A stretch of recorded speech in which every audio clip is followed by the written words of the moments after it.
So nice to be back with everyone. Do you mind? Make yourself at home.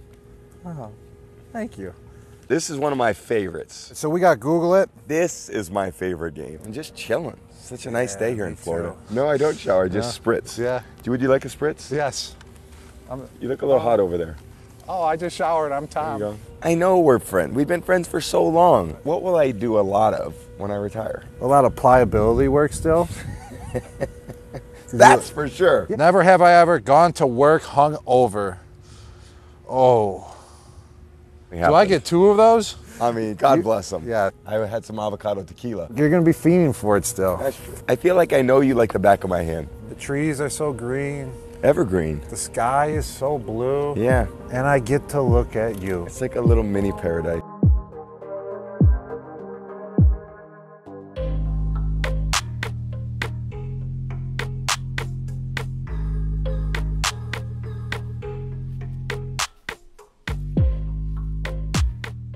Talking about the Rams defense. They're talking about the quarterbacks and Tom Brady and talking about Matthew Stafford, but no one's talking about Tampa Bay's defense. Yes, Matthew Stafford looked outstanding last week. He looked really, really good. But also, let's not forget, this Tampa Bay defense, and I played under Todd Bowles for 3 out of my 9 years in the NFL. He literally calls out the play before it happens. This defense will be ready for Matthew Stafford, for Odell Beckham, for Cooper Kupp. Yes, it will be a challenge, but it will not be a field day for the Rams. And so I think that it's going to be a defensive battle more than anything. Will Tom Brady have pressure in his face? Yes. Will he have huge offensive output? Maybe not. But I think Tampa Bay's defense will be what wins them this game. Look, they rode that defense to the championship for the most part last year. But you were telling us, Nick, that this game, the way it sets up, reminds you of a game you played in. Yeah, and I'm thinking back to the 2015 AFC Championship when we had to go to the Broncos. And that Broncos defense had Von Miller and DeMarcus Ware. Mm-hmm. And when I think back on this game,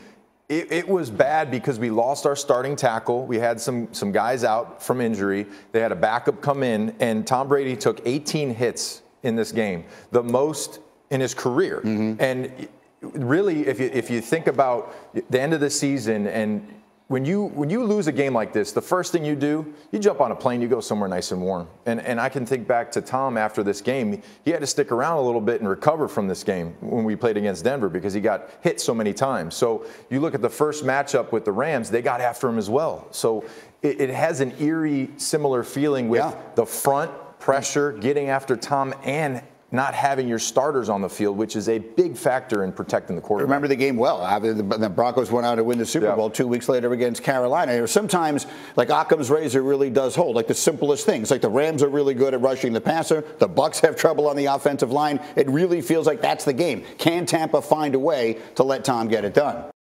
Well, it stops and starts with me with Mike Evans. When you talk about Mike Evans and Ramsey, if Ramsey's able to erase Mike Evans, then that allows them to double Gronkowski. Listen, the Rams are a much better football team than they were, than before. I know that they don't have Robert Woods, but Odell Beckham, they found a way to utilize him and get production out of him. If Mike Evans can't, win that matchup is even a push. Then I think advantage is going to go to the Rams because Brady has always struggled with two-man. And you said guys are saying, what's two-man? Well, two-man is just man-to-man coverage, jamming, because Brady gets the ball out of his hands faster than anybody. How do you negate that? By playing press coverage. And Gronk's not going to run by anybody. I think this is the perfect game for Eric Weddle to come in because he can play different matchups. They can bracket Gronkowski inside and outside with linebackers. They can sometimes double him, and you play that 3-safety type of defense. And then also that brings the extra defender into the box to slow down that run game as well. So if Mike Evans can't win to buy safety help, and it's barbecue chicken, and it's going to be one and done for Tampa Bay. Very interesting there. Now, Lewis, let's take it to the other side. What's the ideal formula for this Rams offense?